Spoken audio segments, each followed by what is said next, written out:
So I know this is odd because Canada's not so famous for being rah-rah cheerleader, and I think probably many people are sophisticated not to do this, but I still feel that it's pretty remarkable that this film won the People's Choice Award at Locarno, so I think that you should give them a round of applause.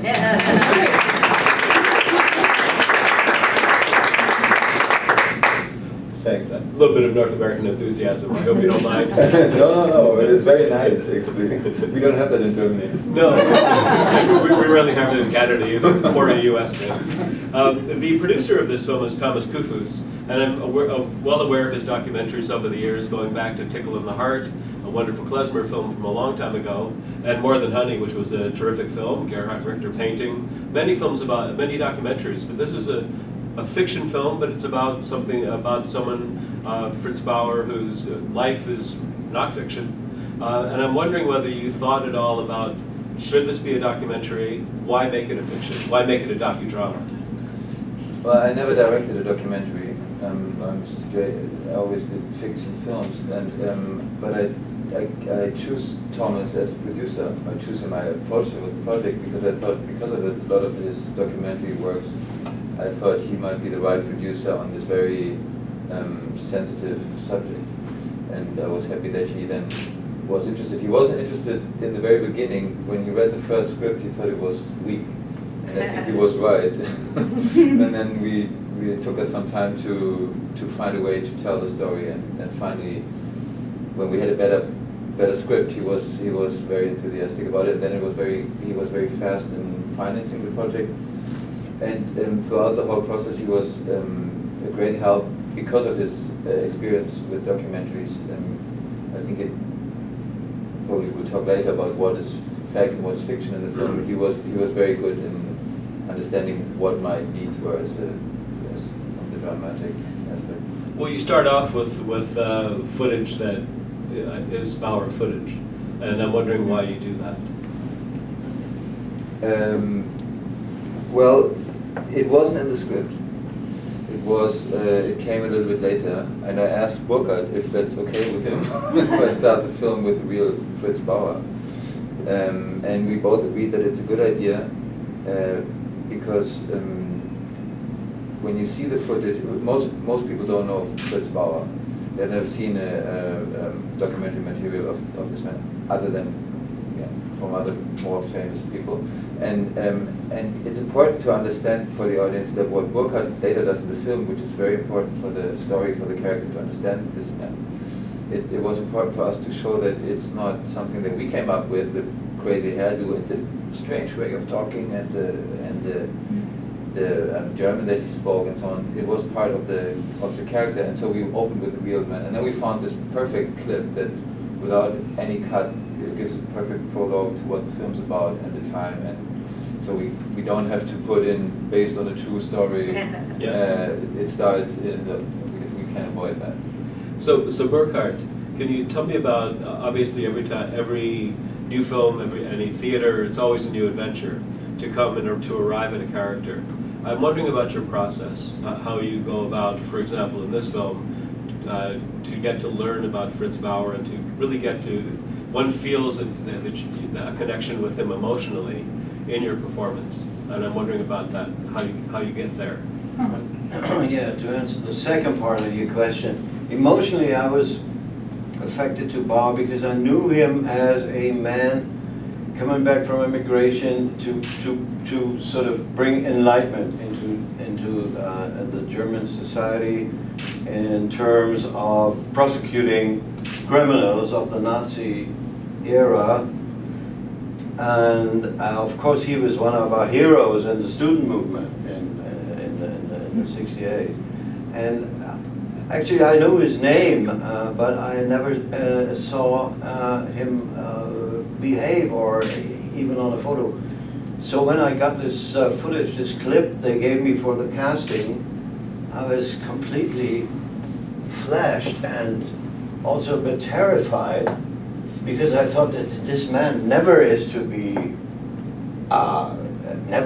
acted. That is impossible.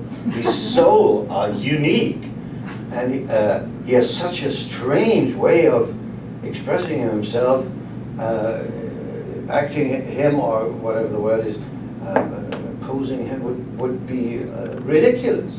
But then, on the other hand, I felt such a strong emotional tie to him, because I saw in his body language what story of life was behind that language. And then, I must say, in a flash, I breathed this bar in and acted and breathed him well out. So, but you know, you can either decide for a historical character to go with it or to completely do something different. And then, furthermore, you have to find, I think, a border of taste where you not imitate but show also a figure of a certain period of time. He has to be someone of a certain period of time. And that's all I can say. I mean, it was, in the beginning it seemed to be impossible. And after, let me think about it, after half an hour, I thought, okay, I get it. And did you read the books? There are biographies. Absolutely, of course. I read there was a new biography on the market. I read that one. And even there were several biographies, of course, yeah. There's a key scene, which obviously, Lars, you must have thought about this scene a lot, with the Cellar Club. And it's early television, which always has an authenticity for us in Canada too. The flickering black and white at a time when probably there was only one station, maybe two stations, that's all. So everybody watches the same show. And here's this fellow, he's now an attorney general in Hesse, and he's asked to say nice things about, yes, Germany's wonderful, it's a wonderful democracy, it's the land of Beethoven. Instead, he starts telling the real truth. And it's interesting to see the responses to the students. I'm wondering about that scene, how that scene played out for you. Well, you know, that scene was the scene I got before I went to the casting. It's an original footage, original emission, so to say, yes, from the television, and we actually we put it in a way one-to-one into the movie, so that people even came up and said, yeah, well, this television thing, have him. I said, no, sorry, it's all me. Yeah, because of the black-white flickering. So yeah, and it was very interesting to find Lars changing the subject and telling me he can't answer, and I was a bit startled, because I thought, why shouldn't he answer? He knows what he has to say to those students.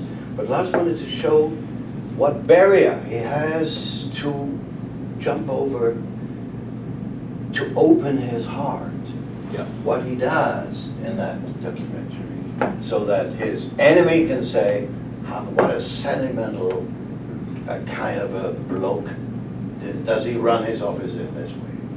So is that... yes, and that to me, I wonder, again, you said that in the 60s, he was somebody that young people could relate to. Was it the sentiment that he had? The old socialist, the old socialist coming back? The socialist, the old Jew, yes, and as we show in our movie, hidden or a sort of refused homosexual man. Yes. Yeah. Yeah. So Lars, I was thinking about this a lot. That there have been a couple of great documentaries about Paragraph 175 over the years. Keep on coming back to documentaries. I apologize. But it seems to me that this is something that was significant to you, because you added this the character of Angerman. Yeah. And I would like you to kind of expound a bit on it. It's important because Bauer addressed these young men, and the paragraph of 175 shows that there's not a big cut between the morals of the time before and now. Yes. Yeah. Anti-homosexuality laws. Oh, sorry. Yes, I should mention that. Yes, Anti-homosexuality laws. Anti-homosexuality. Yeah, let me just say this. This television show was later in 1960. When was it? It was in the mid-60s. Okay. So put it in a different. So you moved it a little bit. It wasn't in 1957. Right. Yes, and the 175, it's true, it should be made clear that this was an anti-homosexuality law that had been on the books, but Adenauer kept it on the books and in fact made it, am I right, made it worse? Is that possible? What certainly, is it? This one? that the law, there had been a law, but the Adenauer not only kept the law, but I think they made it more stringent. No, the No. Nazis The made it Nazis. stronger, and then Adenauer, in the Young Democracy, they didn't turn it back. Okay. So Until they could 1994. have, it was easier, the law, before the Nazis came, they could have gone back to what they had in the Weimar Republic, Yeah, but they didn't, which shows that the moral standard of that time was, let's say, people didn't think that everything was wrong. right. That happened. And and of course that gave us a chance to show that this young democracy was really just learning how to deal with certain issues, and so of course we wanted to introduce this new fact that the biography that Burghart talked about, the biography by Ronen Steinke that came out shortly before we shot, that revealed this fact that Bauer was caught with homosexual prostitutes in Denmark in his exile, and also the FRITZ BAUER Institute in Frankfurt, they made it part of their exhibition that also came out, luckily for us, shortly before the shooting of the film. And these sources for the historians that shows that he had a homosexual side, and he never denied it, which is really important because there are people who say it was just a campaign, but he never denied these contacts. So this side was very important for us, or gave us an opportunity to show what kind of moral society, what the morals were, what kind of society he was living in, and how hard it was for him to basically deny everything he was as a socialist, probably a homosexual man, and coming from a Jewish background, it made him all such a great, big outsider for the world. One of the things that I found very interesting in the film is that, of course, it's continued. It seems as if German history is a very maverick history that keeps on changing. Obviously, in '89 we have a huge change again. But here's a fellow who starts off before the Weimar Republic. He starts when it's still the Empire, and he goes from the Empire to Weimar to the Nazis to being in exile to coming back to Adenauer. The whole biography is very interesting. Yeah. But you it seems to me that you do this deliberately. You have them talk about it from time to time, just not so much dwelling on it, but just saying, oh, I knew this person since Weimar, or this is what happened to me when I was in a concentration camp. So it isn't as if he dwells on it, but it seems to me that you had not just researched it, but was it important to you to let people be aware of the fact that he lived in this very dysfunctional time of history? Absolutely. But did I understand you right? We put that in. You did? I mean, for those who haven't seen the film just shows this phase where he's going after Altima. It's from 57 to 60. Yeah. But we try to concentrate on this phase of his life. We try to still portray the whole man and the background he comes from and so on. And yes, and it is very important because he came from a very assimilated Jewish German family. He was a bright young law student, and he was the youngest judge to work in Stuttgart at the age of, I don't know, 23 or something. He was already a judge. So he was a very bright man, and the separation that the Nazis did between Jews and Germans, that worked pretty well. What they did there, and people start to believe that there's a difference between that. But for a man like Bauer, if you look at the biography, these people were so assimilated, as Burghart says in the film. Fritz Bauer's father was fighting in the First World War. Yeah. Like many of these assimilated German Jews were following the emperor, and all these aspects were really important. He really was a fighter for the SPD, for the Social Democratic Party in the Weimar Republic, and everything he did in his life basically he did for his country. And even when he came back, he did not come back to find revenge. He really came back to fight for the young democracy, to face these horrible crimes of the Third Reich, because he believed that without facing these things, the young democracy could not evolve. And this is really, when we look at Fritz Bauer from today, we have to say, in the film we changed some things. For example, the first scene of the film is actually the exact image of how Fritz Bauer died in the late 60s. We took the freedom to take this on the beginning of the film, because we thought, if you look at Fritz Bauer's life from today's perspective, he really is a very heroic character that stood up against all his enemies and against the whole idea of the time. And everybody wanted to have silence on these topics, and he was the only one really to talk about it. Not the only one, but one of the few who talked about it. So what we gave, as we tried to make a portrait of the man, we took these moments, like the death, put it in the beginning and say, and then in the end, Burghart plays this great, he stands there and says, I will not stop to ask these questions. And this is really how we should look at Fritz Bauer today, because this is his meaning for German society, basically, which is not acknowledged enough. And I thought it's in a fiction film, of course, we can do that, and we have the freedom to draw a portrait. And this is why I said the real television show was later, but therefore we took the exact words and all what he had, all the things he had to say, because they're really beautiful what he has to say about democracy, and just put it in this framework of the story of the Eichmann chase that we are, of the hunt for Eichmann that we are doing as an outer story frame. And this is how we try to construct the portrait. It's interesting because to me, although definitely that is the story, and I haven't really gotten to the story, I'm interested very much in the backstory. It also seems to me, and please tell me what your opinion is, it feels less about Bauer finding Eichmann. It feels more like you saying, I'm appalled at what Adenauer was doing, what was actually happening politically then. What is your attitude towards what was going on in the 50s in Germany? Are you asking me? I am asking you, and then maybe I'll ask Okay, Burghart about that. But maybe... Yeah, well, that's true. I mean, it is... When you talk about Fritz Bauer, it's the hunt for Eichmann is an interesting story, and it's not very well known that Fritz Bauer was behind this famous Mossad operation that ultimately made the Mossad one of the most famous secret services in the world. And of course, it was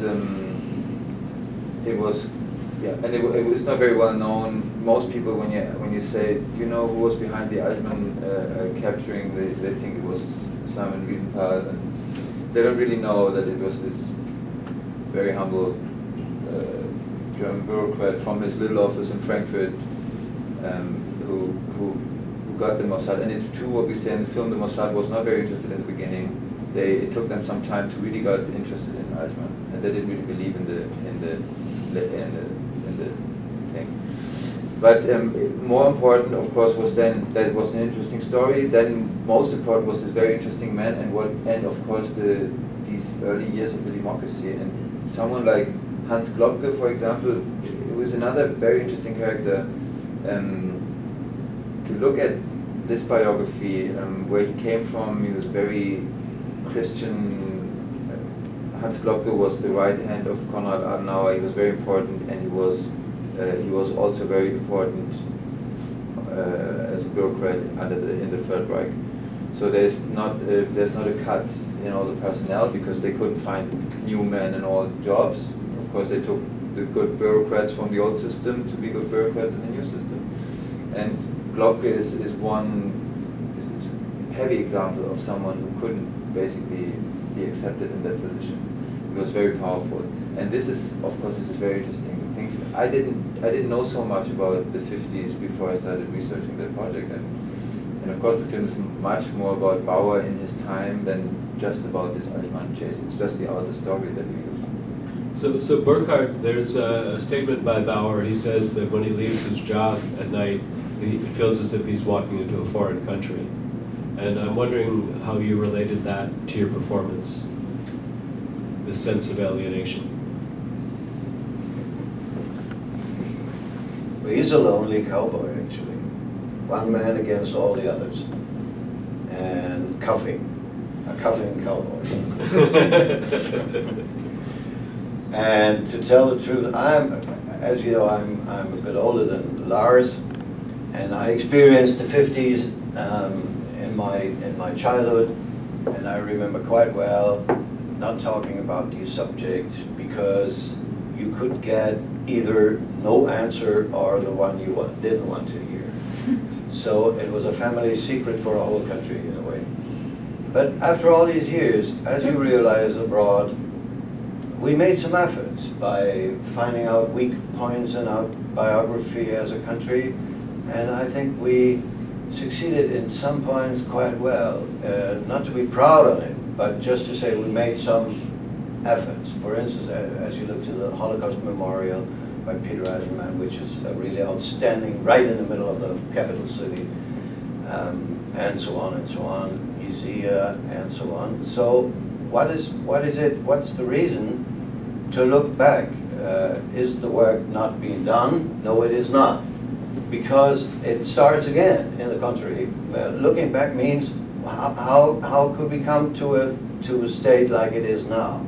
Because people came up to do the work for us, as we must say. And Fritz Bauer maybe is the avant-garde of all those, but we will continue to find others, I tell you, and we have a few of them. But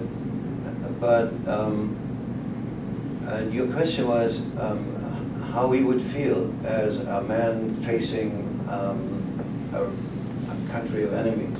Yes. Yeah, it's, you know, sometimes it reminds to my own life. I mean, if you have a certain aim, if you have a certain standard of what you want to achieve, then normally you have a lot of enemies. It was funny because earlier we were just chatting briefly about Michael Moore, and he has a new documentary. So I just want to make this clear. I'll tell you what Michael Moore said, because he has a long scene in Germany in which he shows how kids now in Germany are taught what happened during the Holocaust. And he compares that to the United States, where they aren't taught about the killing of the First Nations people, and they aren't taught really about slavery. And he compares it, and he says, shouldn't the United States learn something from Germany about facing up to the realities of the situation that your history is made of? You know what I think? He's speaking to his own country. Absolutely. You know, I think sometimes it's quite healthy to look at the weak points of your personality to get some strength. Yes. Otherwise, you will never achieve anything. We will tell that to Putin, by the way, also. I think we all should, yes. So, of course, now we finally get to the main story, which is the story of Eichmann, finding Eichmann. It's a kind of a detective story, and I love the passion that you bring to that. You get wonderfly focused. There's an obsessed. Yes, I would say obsessed. A film about someone, and at this point you're not just a little person. You may be just the Attorney General in Hesse, but the character you're playing suddenly changes the world in a funny way. And as Lars says, actually probably made Mossad a lot more famous than they ever would have been otherwise, right? Did you research this, I guess? And it seems to me that each time you do things with your body, you do things with the way you perform, where it's like you're rising to this occasion each time. When you meet when you have the scene meeting with Mossad, it's and they say we want proof that your second source is correct, and you say, no, you don't need any proof. I am telling you. Yeah. You know what? As an actor, you should always, I think, go from a point of your inside, of your imagination inside. You never can go from outside and imitate something or try to have something in mind which you will fulfill, and so on and so on. You have to have something inside. And this is the same fact with Fritz Bauer. He might lose his power as a man, but his soul, and this you can always see throughout the movie, is unbeatable. Yes. And that was something I wanted to show. And I think I did. I think you did too. Yeah, because it was fun, you know. Yeah. Sometimes his power is only in the eye. or in a smile, but he conquers with that sort of detailed body language. Yeah. So Lars, you co-wrote the script, and obviously you found the book that was the influence. Can you talk about finding the book and meeting your co-writer? There's a book that was written by my co-writer Olivier Guess called L'Impossible Retour, and it's about the coming home of the Jews after 45 to Germany, and it starts from the DP camps and goes up to today. And it goes through the decades, and he talked to people who witnessed basically all this half 20th century, and it's an amazing book because first of all, I found the question amazing. How was it possible that people came back to Germany or started living in Germany again? And then how he portrays what happens throughout the decades, and and when I read that book, I thought it is a miracle that now 70 years after the war, the Jewish communities are strong again, and that there's a strong connection between, for example, Tel Aviv and Berlin.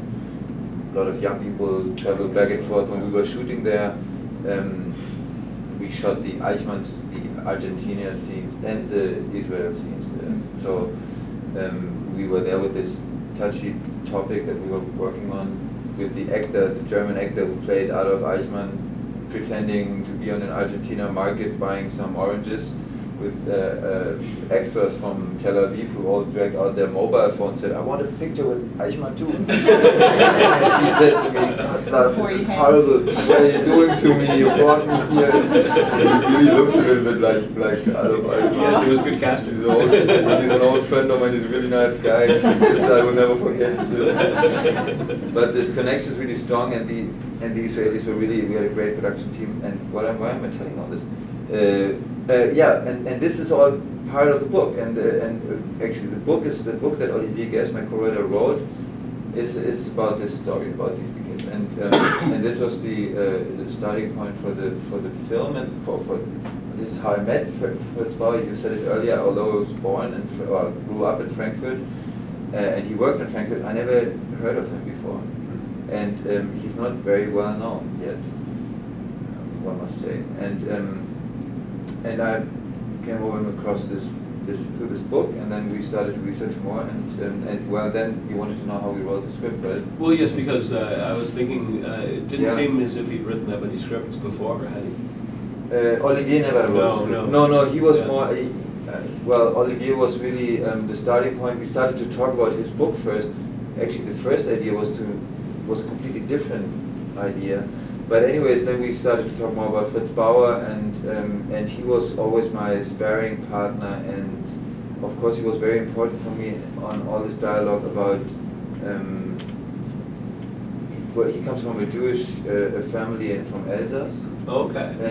And he was very important. It was a very important dialogue. He's my age, but it was a very important partner on how we look at German history, and from these different cultural backgrounds that we come from, and that gave us the opportunity to not even only talk about the film and the book we were working on, but basically about our whole lives, family background. Right.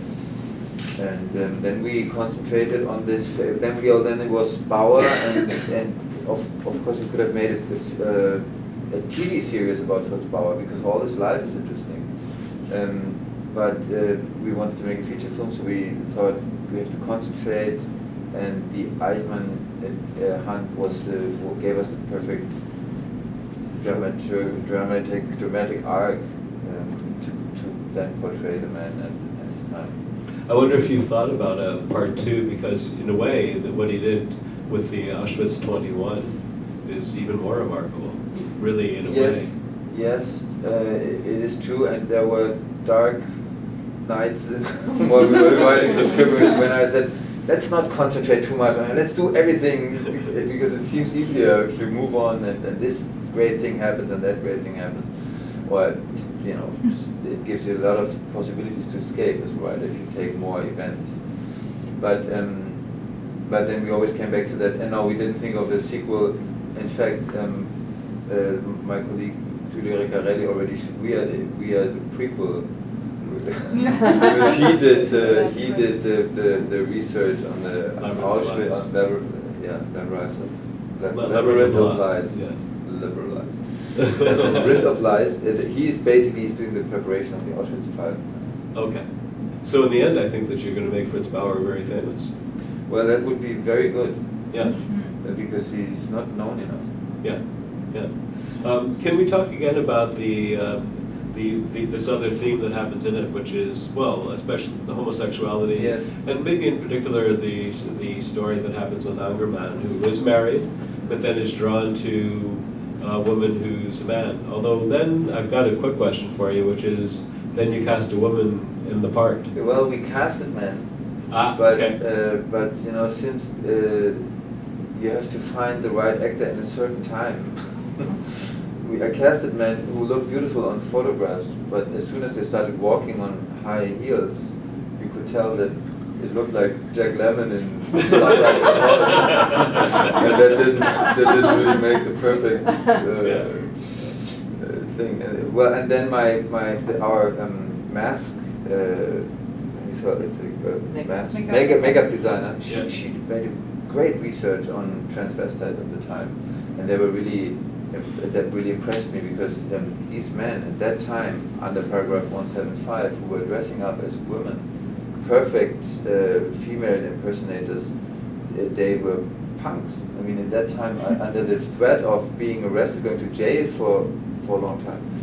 And so we thought if you were, at that time, a transvestite, you had to do it perfectly. If you, as in our film, dare to go to court, to witness how your friend goes to jail, that takes a lot of courage. And so she had to be perfect. And the men we found were not perfect.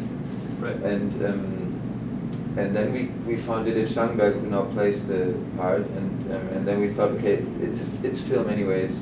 And whether it's played by a man or a woman under this, Kate Blanchett played Bob Dylan, and I think she did a good job. So I thought maybe we can do it this way. And she did too. And she did, and then we had to apply some CGI. Oh, CGI, of course you did. Yeah. But the cabaret scenes, was that hers at the singing? That's her, yeah. That was very good. That was very good. I like the song Incognito. I thought that was a very good song. But back to the seriousness of this, though. Although this is a made-up character, Angerman. Why? I mean, why have this character who is the only one who is Fritz Bauer's friend? Yeah. Well, in reality, Fritz Bauer did not talk to anyone about Eichmann's about the lead that he had on Eichmann. He was doing it all by himself with the Mossad, with Issa Harel, and this. And this was a problem for us because it means that he was more lonely than you can show in a film. You needed at least some personal relationship, and he had these young attorneys who worked for him. They were of a certain age. They were during the Third Reich. They were so young that they couldn't take over any responsibility. Then after the war, now where the film is set, they are old enough to take over responsibility. So this was the generation that he was addressing permanently. And these young attorneys who worked underneath them, as I said, were not involved in the Eichmann chase. They were involved in all the other topics that he touched upon. So we had to find, but for example, they were involved in the Mengele chase. There were only 2 attorneys still living when we started the research. I met one of them. The other one just recently passed away. And the one I met, he told me, for example, that one day he came up to one of the young attorneys and said, "Listen, I heard Mengele is celebrating New Year's Eve in Zurich. Go there. He's in this, and my source says he's in this and that hotel. Just hang around the lobby and see if you can see him, if you find him." So he did really do these kind of direct, immediate investigations with his young attorneys, as we show with Angerman. But Angerman was created. He basically represents this, and to take one of the real names and pretend that let's say young attorney Kügler, who really existed, or Vogel or whatever, whoever were involved in this Eichmann thing would have changed their, and be homosexual, would have changed their biography to a degree that you can't really do as a scriptwriter. And there were other men, like for example Thomas Harlan, a young filmmaker who he had a very close relationship to, but that was later in the 60s. So if we had taken Thomas Harlan's biography, for example, and talked about their friendship, it would have been wrong in the context of the Eichmann chase again. So we had to deform the reality on some point. Yes. That's why we did it with one inventor. And he's a symbol in a way, because this is the young generation that he addresses. We have time for questions. Yeah. Yes. So. Oh, that was your sign. Yes, you saw the sign. They're irritating when you say, what do I have to do? Walk around? Lars, the worst sign is this. Luckily, I hadn't gone that far. This is where she takes me and throws me off the stage. So we still have enough. We do have time for questions, though. So some questions? Yes, in the back. Sir, I mean, what are the problems you have faced in making this film, and did you ever think of the marketing aspect while making this film? Because making a film of this type and a market is very small, so it has to sell. So how you did go about thinking about those things? Well, first of all, we cut the budget. We didn't spend very much money because I knew that I had made a film before that was very expensive and it didn't sell. That was a terrible experience and took me a long time to get over it. And this time I went to the producer and said the budget has to be not very high.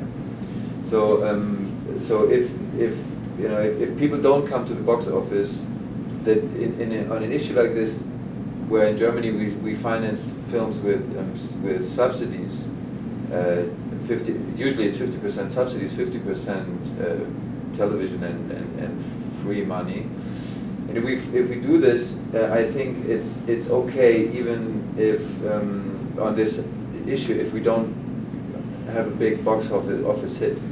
And this is now the case. This is I think the issue, the portrait of the man is important enough for the money we spend. Although I hope that the government gets its money back. And it was not very difficult, one has to say. We have got a lot of support. And we sold the movie in the meantime? In the meantime, yes. To a lot of countries. Yes. Now it's going well for us. We now Toronto has a big market, and the world sales are going well. And it's what we hope for. I mean, we hope that the film is going to travel. It would come to places like here and tell the story, and Locarno, and we hope that it goes on. I think next week or so, 2 weeks, it's going to be screened in South Korea and Busan, and we hope that the film travels around the world. Because actually, this is really the reason. If you make a film today about Fritz Bauer, it cannot only be that you tell an interesting story of the past. It really has to deal with today, and I think it's a universal story of someone who stands up against all odds to speak the truth. And this is always, if it comes from such a precise background as the dark German history, it's always something it is something that's very interesting, that you find someone who really existed at that time and said, no, we have to talk about what happened. Yeah. So I think it's a universal story that hopefully inspires a lot of people all over the world. Thank you. We have time for a couple more. Yeah. Well, historically speaking, what was his role in the capture of Eichmann, and why was he considered committing treachery by informing the Mossad? Because he was doing something for the benefit of humanity as expected in the 60s. Well, he was a German bureaucrat, so naturally he was he swore an oath on the German constitution. So basically you have to work with the German executives, and in that case the Secret Service or the police. This is not, you cannot really go to a foreign country's Secret Service. But to be honest, I think Fritz Bauer didn't care a lot. Unlike the character in the movie. I mean, in the movie he says, I don't care what Burghart plays it great when he says, what shall I answer the people who gave the hint that Eichmann is in Argentina? What shall I tell them? He doesn't really care if he betrays his country, but and I think the real Bauer did. He did all kinds of things to follow his goals. He used the church, the Catholic Church, when he could. They have, of course, the much better Secret Service, and he used, whoever he needed to follow his goals. But in the film, we made that we have to emphasize these dramatic moments. What does it mean to inform the Mossad? And technically, it means it's treason. And of course, in the 50s, all the West German Secret Service was sort of influenced completely by old Nazi people who worked for the new Secret Service as well as for the old one. Yeah. So Eichmann would have been warned if our hero had gone to the West German Secret Service. They would have told Eichmann, get away, they're on your food. So and the West German Secret Service was like a branch of the CIA who worked yes, with yes, them very closely. yes, yes. So it took a long time, I tell you, and this is one of the reasons for that student movement in Germany, at least, to fight against all that old Nazi shit. Because wherever you went, you found someone yelling at you and saying, don't smoke, don't walk, don't think, don't everything. And we said, no, stop, it's gone. We are the new generation. This is a fact that until 65 or something like that, all the old ideas still were governing in our country, in a way. Of course, in a way, it's diminished more and more. Yeah. But there was the first part of the question, except the treason. Yeah. What was the What? Well, I yes, thought there was- the whole notion of the treason, but as you say, legally it was treason. Yeah, legally it was treason. And I think we're not Legally. giving anything away, and maybe that's the missing part, that in the film, he tries to do it through German channels and then quickly realizes Yeah, well, that that's the extradition a treaty is research not- fact. Yeah. He's denied an extradition treaty for Eichmann. It is so- true that the later head of the German Federal Police came to him to his office and said, I know you're looking for Eichmann, find him in Kuwait. The real name was Paul Dickhoff, and he, a few years later, he became the head of the BKA, and he willingly put Bauer on the wrong trail. So these people really were, and even the character that Sebastian Blomberg plays, the Oberstaatsanwalt Kreidler, is now a fake name, but he had let's say a second leading attorney who was later his representative. Yeah. He was even in charge of all the personnel questions, and he was an old Nazi. Yeah. And Bauer couldn't do anything about it. And he was very harsh on all the young attorneys who worked under Bauer. He didn't let them come up. They had a hard time. So these characters have fake names, but they really existed and they did this stuff. I have a follow-up question for you. You, beyond the naming certain Nazis and naming them by name, like Lobke, you also did not shy away from repeatedly naming parties and saying the CDU of Konrad Adenauer and now Yes. Angela Merkel was in cahoots, and of course Bauer was a convinced social democrat, and Kurt Schumacher is mentioned as a hero. You also named Mercedes in a confirmed, is that confirmed now? Eichmann was basically undercover at a Mercedes-related Yes, client. paid by Mercedes? What's that Yes. story like? Or what was important to you to be quite blunt about that in the film? Well, the second source that it's in the story, Bauer has to come up with a second source, and this second source is not clarified. He never talked about it, and no one really knows who this second source is. So there are only speculations, and the speculation that we took on in the film is that he went to Mercedes and and had this idea that maybe that through the personnel division that he finds out that Eichmann is there, and uses this name Ricardo Kierman. Which was a fact. Which was a fact. Which was in Argentina. that is Yeah. known, but it's not known. It's not. It's just a speculation. If he did it this, if he found it out, if he found out this way, as we say in the film. But it's not my speculation or Olivier's. It's of a leading historian called Bettina Stangnet. She wrote a book. It's called Eichmann Before Jerusalem, and she wrote a. It's an interesting book, and she tried to get to Mercedes and asked Mercedes, can you help me in clearing what Eichmann really did, how long he was working, did Bauer blackmail someone, and so on. And Mercedes doesn't talk at all to historians about these topics. They don't want to have anything to do with it. And so we thought if that's written in Frau Stangnet's book, so we thought then we do this too. And nobody's suing you either. Well, if I could ask a question. Well, I think that it would be. I just wait for Mercedes to sue us. That would make us really famous. Yeah, right. I have to ask you, when are we going to see you next? Next In a one. Steven Spielberg film. In a Spielberg film, yeah. When is 16 that? October is the release in North America for Bridge of Spies. with Yes, Tom go Hanks, see who's that a nice guy. too.